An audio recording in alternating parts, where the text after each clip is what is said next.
Hello students, welcome to geometry defence academy.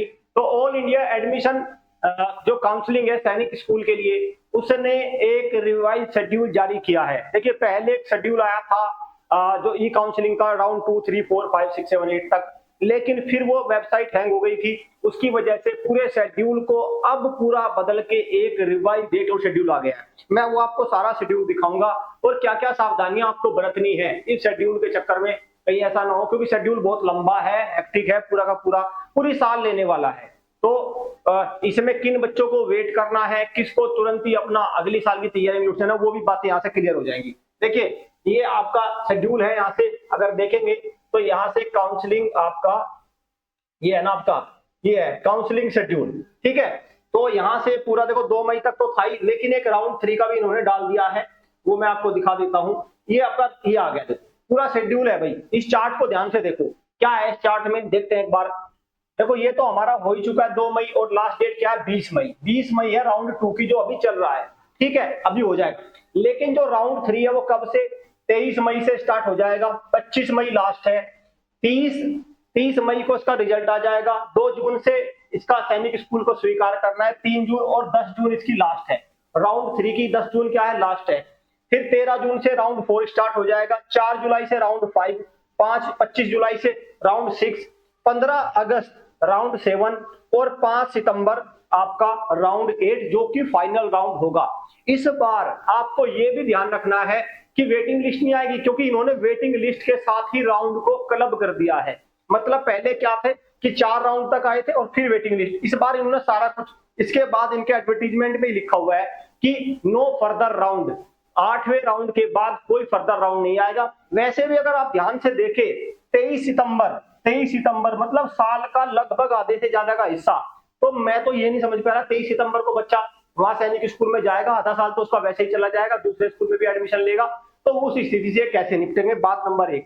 बात number 2 यहाँ पे जरूरी ये है कि लेटर सपोज किसी बच्चे के भाई कितने नंबर है, 175 नंबर है, ठीक है, और वो इंतजार करे जा रहा है, बाद में जाके पता चला कुछ नहीं हुआ। ठीक है, तो मेरा इसमें ये है, और फिर बाद में जाके कुछ नहीं हुआ।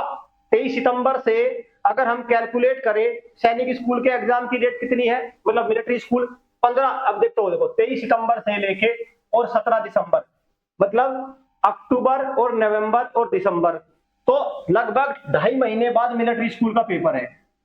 तो जो 23 नंबर वाला बच्चा है जिसके पास दूसरा चांस है, वो क्यों वेट करेगा, एक बात। दूसरा, वो 9th की तैयारी वाला क्यों वेट करेगा मिलिट्री स्कूल। तो यहाँ पे थोड़ी सी चीजें आपको ध्यान रखनी है। तो ये पूरा शेड्यूल है।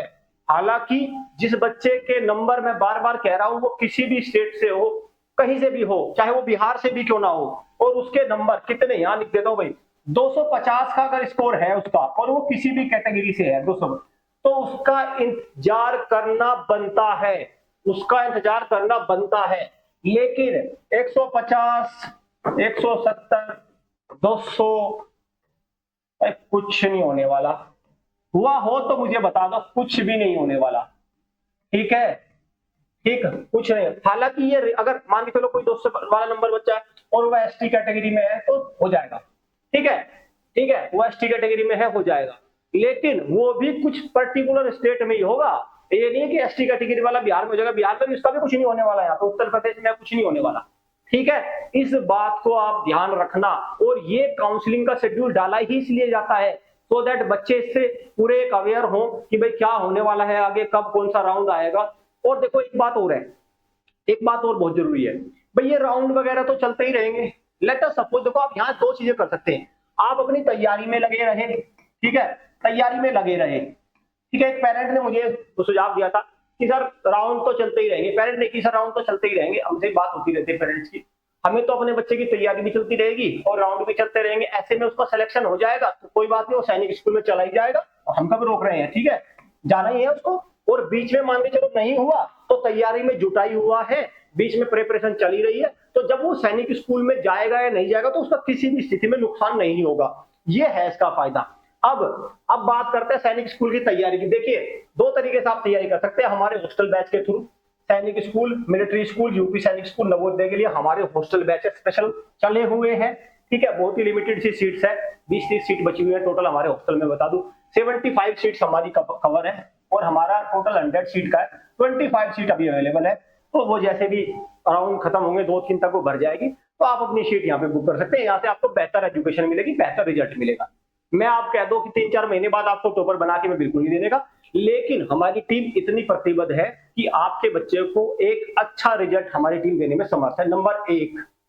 पॉइंट नंबर 2, अगर आप लाइव क्लास के थ्रू तैयारी करना चाहते हैं तो इन कोर्सेज के हमारे यहाँ लाइव क्लासेज अवेलेबल है। इस नंबर पे कॉल करके आप डिटेल इंफॉर्मेशन ले लीजिए कि लाइव क्लास में जुड़ना कैसे है, क्या कोर्स की फी है, क्या क्या कराया जाएगा। हमारे एजुकेशनल काउंसलर जो है वो आपको अच्छे से समझाएंगे कि लाइव क्लास कहते किसको है, कैसे आपका बच्चा लाइव क्लास में जुड़ेगा, कैसे उसके डाउट सेशन दूर होंगे। सारी चीजें आपको पहले बताई जाएगी, फिर आपके बात से पूछा जाएगा कि आर यू इंटरेस्टेड, तब आपको ज्वाइन किया जाएगा।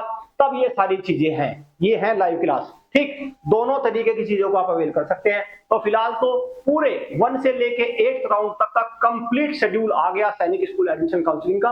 तो आप उसके अकॉर्डिंग आपको अपनी चॉइसेस वगैरह फिल करनी है, उसके अकॉर्डिंग आपको इस साल की प्लानिंग करनी है। बार बार मैं कह रहा हूं, ध्यान रखना, जिन बच्चों के नंबर कम है बाउंड्री लाइन पे, वो अपना समय कम से कम बर्बाद करना, दूसरी साल की तैयारी में जुटे रहना। तो जो भी स्थिति बनेगी उसमें आपको दोनों ही स्थिति में आपका फायदा होगा, नुकसान किसी हालत में नहीं होगा। चलिए अपने सेशन को एंड करता हूं। Thank you students, thank you parents.